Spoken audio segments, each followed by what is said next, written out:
Oi pessoal, tudo bem com vocês? Meus queridos alunos aí do primeiro período de administração da Faculdade Nova Serrana. Estou com muitas saudades, espero que estejam todos bem, estejam se cuidando.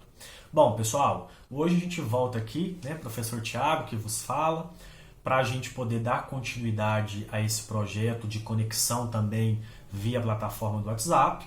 E damos sequência então hoje no nosso bate-papo, iniciado no primeiro encontro, onde a gente está propondo conversar um pouco sobre as figuras que compõem a área da administração, figuras que podem atuar dentro do ramo da administração. Conversamos um pouquinho na última aula sobre a figura do consultor, o ramo da consultoria que vem ganhando cada vez mais espaço aí em diversas áreas, não diferente na administração, e aí por isso também precisamos falar um pouquinho desse consultor, desse administrador que vai por essa linha da consultoria. O que ficou bem claro e que a gente não pode esquecer, uma característica muito forte aí presente na figura do consultor, é que esse profissional ele parte de um lugar de fala, de um suposto saber, e de uma suposta função de aconselhamento. Então o consultor não é aquele profissional que vai estar à frente de tomadas de decisões. Ele está ali numa figura de aconselhamento, aconselhador. E é assim que ele é convidado, é assim que ele é contratado dentro das organizações, porque as organizações partem desse pressuposto, de um suposto saber, e que esse profissional está ali para dar esse suporte de aconselhamento. Diferentemente do executivo, do administrador em si, que ocupa também o seu lugar aí dentro das organizações. E quem que é esse administrador?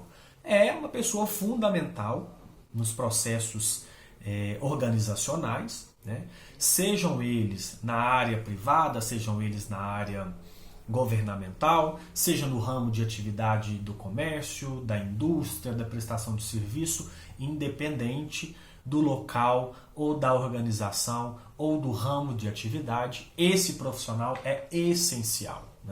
Então, cada vez mais se é solicitado a presença de um administrador dentro das organizações por diversos motivos, e o principal deles que é assegurar o bom funcionamento dos negócios.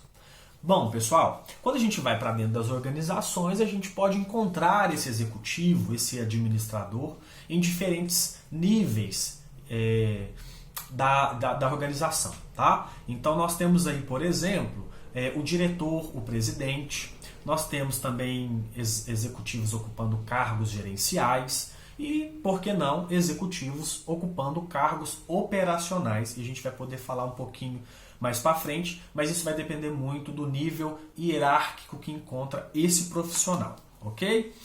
Um outro aspecto importante para a gente poder falar aqui e entender dessas responsabilidades que possui o executivo, que possui o administrador, é pensar nas funções que esses administradores possuem. E aí a gente vai buscar na literatura e poder contar com o suporte aí dos estudos, inclusive de Henri Fayol, onde ele nos traz, onde ele nos oferece 5 funções, pelo menos, que são o planejamento, a organização, direção, controle e coordenação. Vamos falar um pouquinho de cada um deles para ficar mais fácil, para a gente entender melhor. Planejamento, como a própria palavra diz e nos sugere, está muito ligado ali à questão da definição de objetivos, é o traçar um caminho, é o criar uma diretriz baseado num determinado objetivo que eu tenho ali dentro da organização. Depois, seguindo o próximo passo, temos a organização, que envolve justamente o desenvolvimento da estrutura organizacional. É o alocar, é a alocação dos recursos para garantir com que esses objetivos sejam atingidos. Seguindo, nós temos a direção, que o próprio nome também bem sugestivo nos ajuda. Envolve aí algo muito ligado aos estilos de liderança. O que eu vou utilizar para motivar as pessoas a, junto comigo, atingir esses objetivos propostos. E proporcionar principalmente um sentido de missão aí nesse processo. Seguindo, temos o controle, que nada mais é do que a garantia, né, de que tudo isso que a gente planejou vai ocorrer dentro das nossas expectativas e dentro dos parâmetros que a gente criou. Pensando que é dentro dessa fase desse ciclo, né, é dentro do controle que a gente possui a possibilidade de dar um passo atrás, de corrigir algo que não está dando muito certo, para que a gente possa dar o passo seguinte. E aí a gente tem a coordenação, né, que fica no centro desse ciclo, que diz respeito à harmonia, né, entre todos os envolvidos nessa organização, o sistema capaz de facilitar esse funcionamento e de facilitar o sucesso desse ciclo, né? E quando eu falo de ciclo, a gente precisa lembrar que essa sequência dessas funções é importante porque a gente parte do pressuposto, se é um ciclo, né, ele existe fases. E se ele existe fases, dar uma sequência nessas fases também é muito importante, tá bom, pessoal?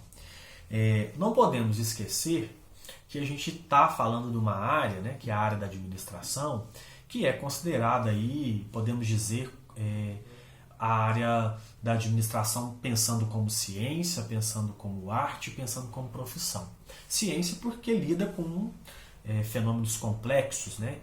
E também é uma área inexata. Contrariando o que muitos pensam, a nossa área não é uma área exata, somos uma ciência social aplicada, né? Também possuímos aí a responsabilidade de uma arte, porque administrar é uma arte.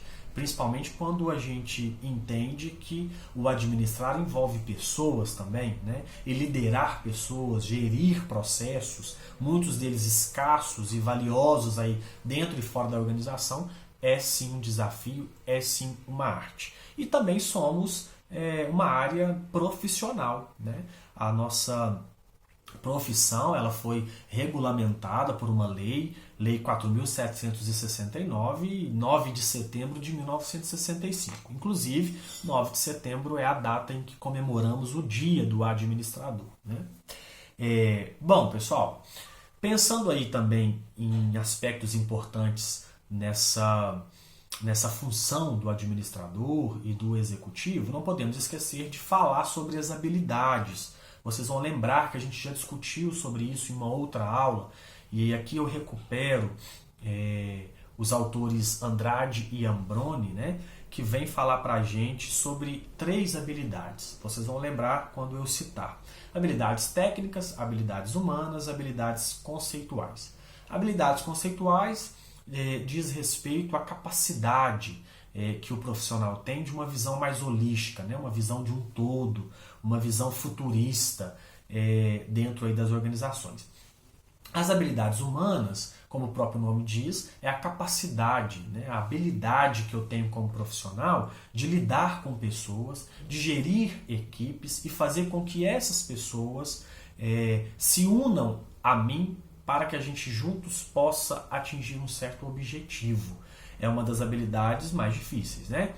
E também temos a habilidade técnica, que nada mais é do que o domínio técnico daquilo que eu me proponho a fazer.